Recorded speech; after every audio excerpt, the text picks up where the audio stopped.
News आ रही है एवरग्रांड के बारे में। ये क्या है? कुछ क्राइसिस चल रहा है, इतना हमको समझ में आ रहा है। क्या क्राइसिस है दोस्तों, डिटेल में हम बात करेंगे।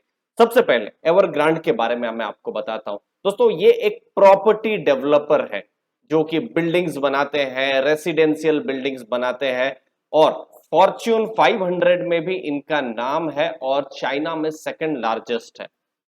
बहुत सारे जॉब भी वो क्रिएट करते हैं। 1 लाख से ज्यादा उनके एम्प्लॉयज हैं और 30 लाख से ज्यादा जो इनडायरेक्ट जॉब्स जो हैं वो क्रिएट करते हैं। लेकिन प्रॉब्लम कहां है? प्रॉब्लम जो मैंने पिछले कुछ सालों में हर एक फेल्ड कंपनी में देखा है, भारत में भी हमने देखा है, वो है डेट, यानी बहुत ज्यादा लोन। और ये जो आप नंबर देख रहे हैं ये है 21 लाख करोड़, लगभग 21 लाख करोड़ का डेट आज एवरग्रांडे ने ये इतने सालों में इतना इकट्ठा किया हुआ है। अब जो डेट ले लिया है तो पैसे भी पे करने हैं, तो यहां पर 205 करोड़ रुपए का उनका हर दिन का पेमेंट करने का है। लेकिन कैश हर 170 करोड़ के आसपास है।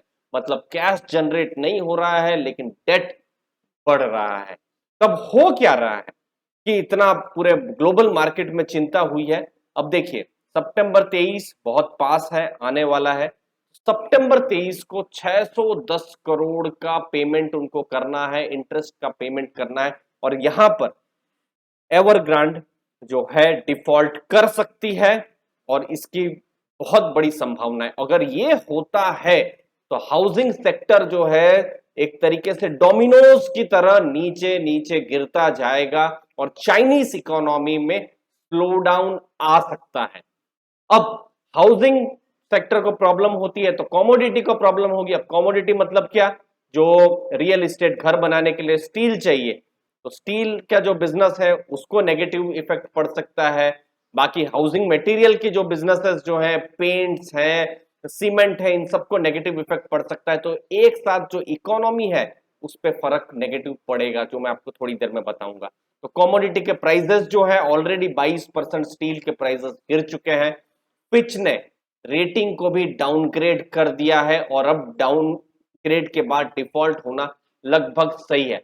मार्केट ने पिछले कुछ महीनों में इसको देखा है, समझा है और आप देख सकते हैं इस पूरे साल में स्टॉक प्राइस गिरा है $13 के पास से अभी $2 के आसपास हो गया है। मतलब लगभग आप आराम से ये 70-80% का स्टॉक प्राइस एवरग्रांड का कम हुआ है। तो ये बेसिक में हम इस प्रॉब्लम को समझने की कोशिश कर रहे हैं। अब कैसे हुआ?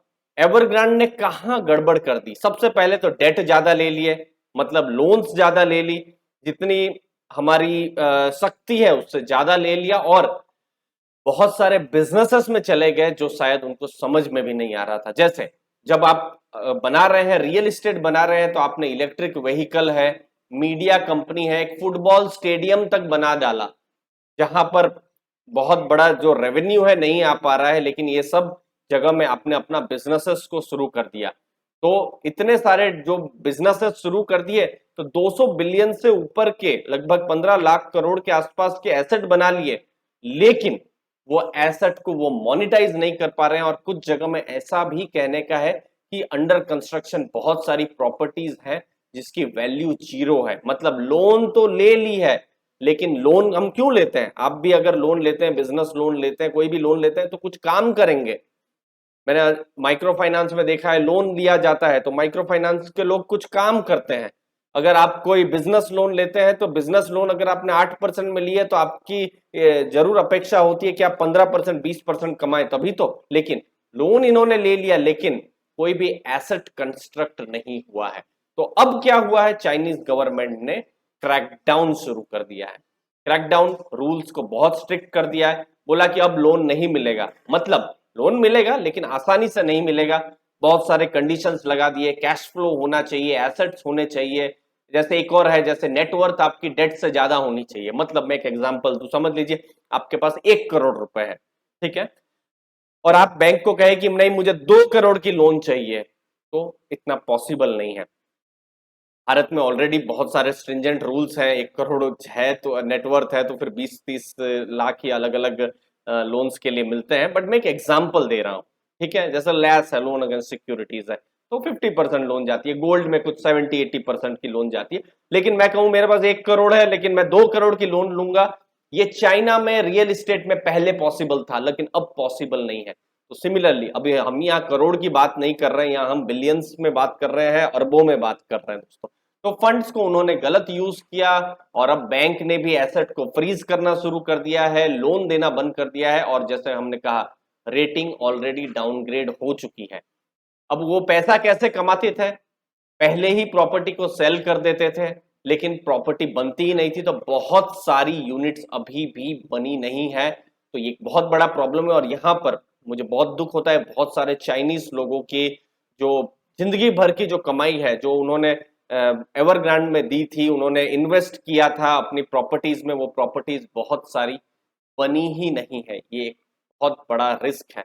अब ये मैटर करता है और बहुत ही नेगेटिव मैटर करता है। उम्मीद है दोस्तों आपको वैल्यू मिल रही होगी। चैनल को सब्सक्राइब करके रखिए, कमेंट सेक्शन में अपने व्यूज जरूर बताइए। इस एवरग्रांड क्राइसिस में मेरी नजर इस पर है, क्या इसके इम्प्लीकेशंस भारत पे हो सकते हैं, सबके बारे में है दोस्तों।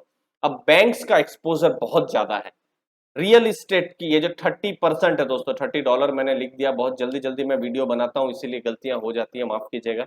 30% रियल इस्टेट के साथ इकोनॉमी जुड़ी हुई है, 27% बैंक के लोन रियल इस्टेट के साथ जुड़े हुए। तो आप समझ सकते हैं किस हिसाब से कैस्केडिंग नेगेटिव इफेक्ट हो सकता है।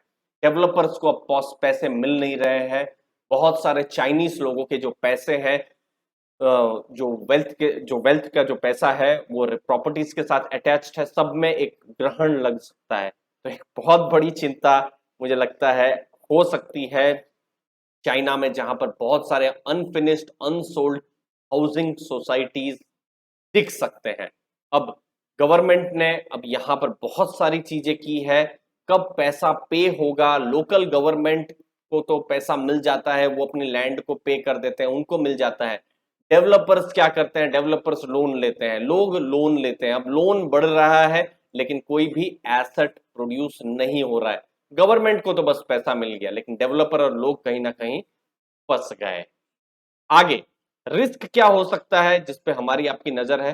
ग्रोथ स्लोडाउन चाइना में हो सकता है और कमोडिटी के प्राइस, स्टील है, आयरन है, वो कम हो सकते हैं और इनफैक्ट कम हुए भी हैं, लगभग 22% पिछले कुछ दिनों में कम हुए। और इसीलिए हमने देखा था ना टाटा स्टील का शेयर प्राइस तेल का किस हिसाब से गिरा था। तो एक तरीके से पैनिक रिएक्शन था। डो जोन्स भी हमने देखा नेगेटिव था। लेकिन क्या बहुत बड़ा इंपैक्ट होगा? क्या ये भी लहमान मोमेंट है जो 2008 में देखा था? तो बिग सेल ऑफ तो हुआ ही है, लेकिन क्या गवर्नमेंट बेल आउट करेगी? गवर्नमेंट की अपनी पॉलिसीज, जैसे मैंने कहा ना, डेट की पॉलिसीज, कैश फ्लो की पॉलिसीज को क्या कम करेगी? ये हमको देखने का रहेगा। तो अगले कुछ दिन इंटरेस्टिंग रहने वाले हैं और मुझे लगता है अगले कुछ दिनों में हमको पता चलेगा कि कितना बड़ा इफेक्ट इसका होगा। नेगेटिव इफेक्ट, पॉजिटिव इफेक्ट, अभी तक लग रहा है भारत इससे इंसुलेटेड है, लेकिन कितना इंसुलेटेड है अगले कुछ समय में नए नए डेटा आएगा तो हमको पता चलेगा। यूएस के भी डेटा पर हमारी नजर रहेगी।